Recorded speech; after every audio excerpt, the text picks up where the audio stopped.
Hello and welcome. Today I'm going to be working on this XT M735 pedal. I have previously just worked on the Shimano M650 DX pedal, and I'd like to follow up with this one. The cage is fairly scratched up. In fact, if you see here, I'd like to respray paint the outside and possibly bring out the lettering that's been stamped in here and put some white paint on the lettering itself. At least it will look better, I think, once I've given it a bit of a respray. So there's nothing actually wrong with this pedal. It's actually quite fairly smooth, tiny little bit of play, but that's normal because I've never opened these up, and I suspect that these never really been opened up either. There's a slight difference between the DX pedal.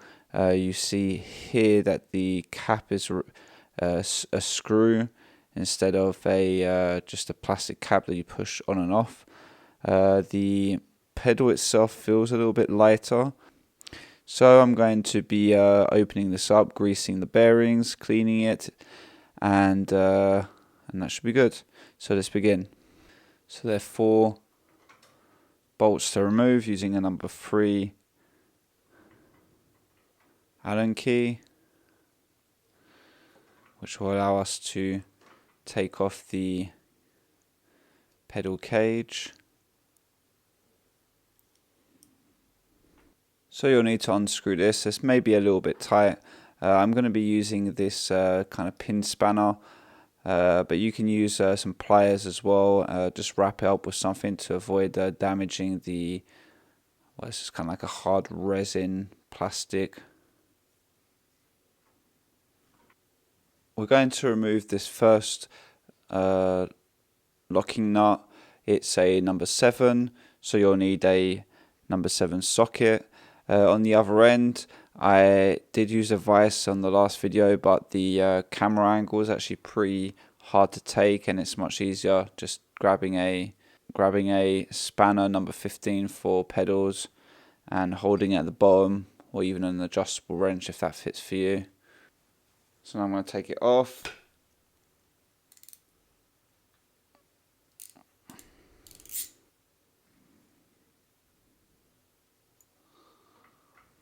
For the last cone nut, it should be number 11. My socket doesn't fit into here. I suspect yours won't either unless you have some sort of fin socket. So I'm going to be using a flat-headed screwdriver to just hold it in place while I unscrew. Okay, that's coming off. Now there are ball bearings inside the just after the cone nut that are loose, so be careful not to lose them. I'm going to grab a small little handmade magnet tool thing that I made pretty much for this purpose.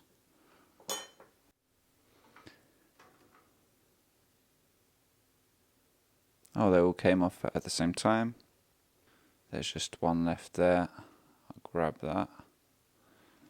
So there should be 14, I think, on each side.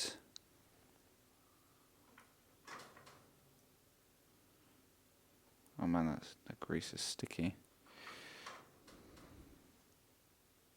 So now I'm going to clean up this the spindle and the ball bearings I've just taken out, and then I'm going to clean the main body, and also I'm going to be repainting this cage. So I'm going to be sanding off the old paint, and we'll spray paint some new black paint on here.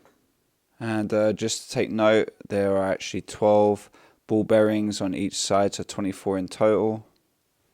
I've been sanding down the pedal using just regular sandpaper, and I've been now applying some black paint.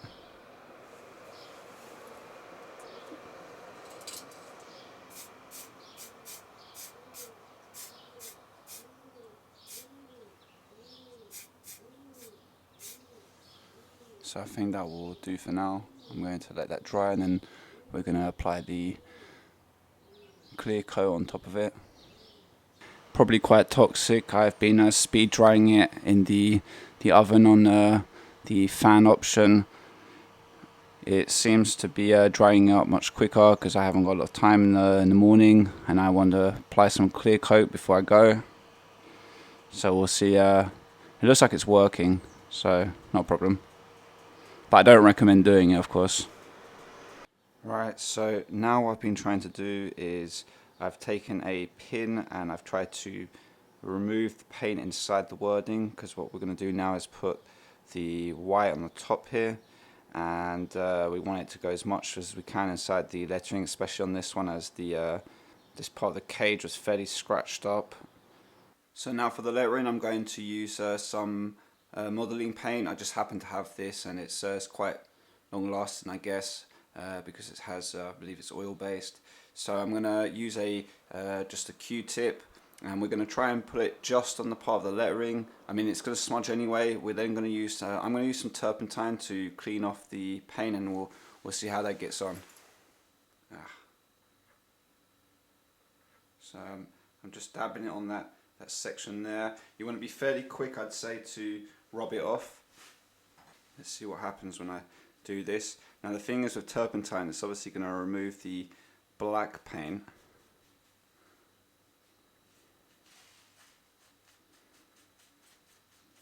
Okay.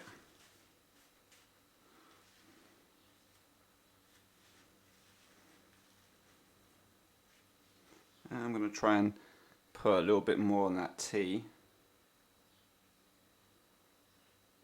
Obviously, if the paint's not, I'd like to get that X as well.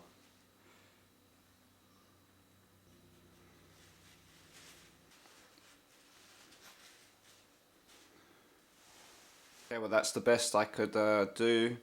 The lettering is kind of worn out, so it's unfortunately not holding on to it properly. But I mean, it's much better than it was before, so I'm happy with that.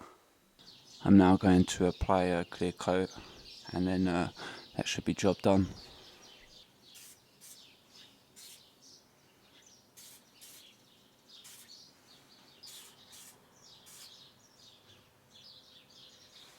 I've cleaned all the parts, the body, the spindle, etc., and the bearings. So now what we're going to do is we're going to put back the bearings onto the spindle and insert it into the main body, like so. So I already did this once and I realized I did it wrong, so there you go. I can now guide you into it. If you look closely right here, where there's the kind of cone part of the spindle, you'll see some rub marks most likely. So what we're going to do is we're going to put some bearings onto this part here. There's 12 in total. We're going to stick them around here. We're going to add a bit of grease. I'm going to use some finishing line. But you can use any type of lithium grease or marine grease, whatever you want. It will more or less work, although it might not run as smoothly depending what grease you're going to use. So I'm going to use this finish line. Let's begin. So I've applied a little bit of grease where we're going to put the bearings, and we're also going to put some grease on this part where there's the threading in preparation for the bearings afterwards. That way they stick really nicely as well. So I'm going to put a little bit in there.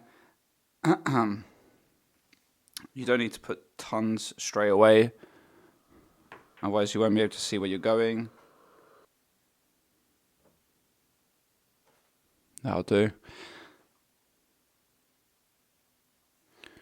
So we're going to be putting them like this. Oops. So we're going to be putting them around like this. Make sure they're straight and fully seated, as there's not a lot of spacing when you push this down into the body. I'll move on and I'll let you get on as well. Alright, so I've put my 12 bearings around the spindle. I've also applied a little bit more grease. So now what we're going to do is we're going to push this into the body. So you'll see that there should be just enough gap to be able to get these in without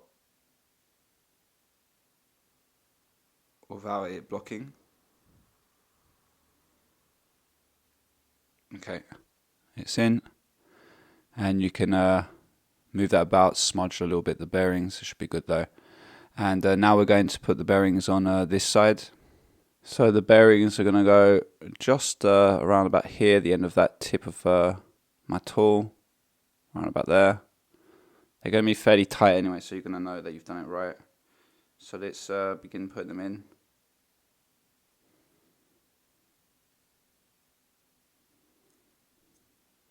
Right, well, I'll let you get on with that. So there you can have a visual of them all installed. Now we're going to put the cone nut back on.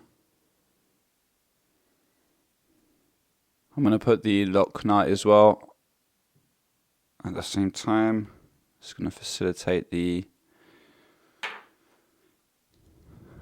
screwing down process. Now you will see how hard it's going to be to adjust these. You really do need to kind of play around with this until you lock it properly in place, and that is a struggle to get just right.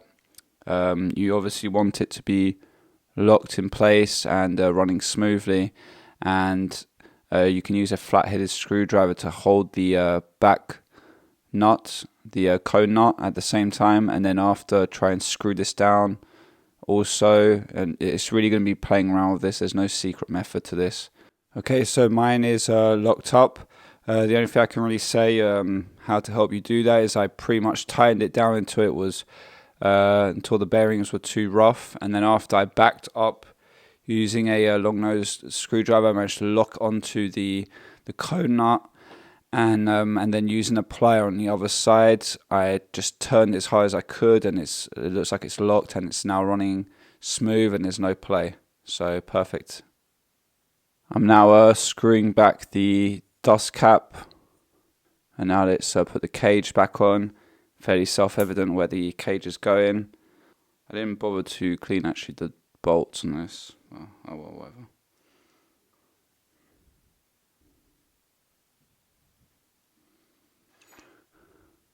Okay. Right, so that's complete. Yeah, I don't have a lot of patience, and I didn't let this dry properly, so you have a bit of a white ghost around the lettering, but I mean it's way better than it was before. So I hope this helped you. Service your Shimano XT pedal. And thank you for listening, and until next time, peace out.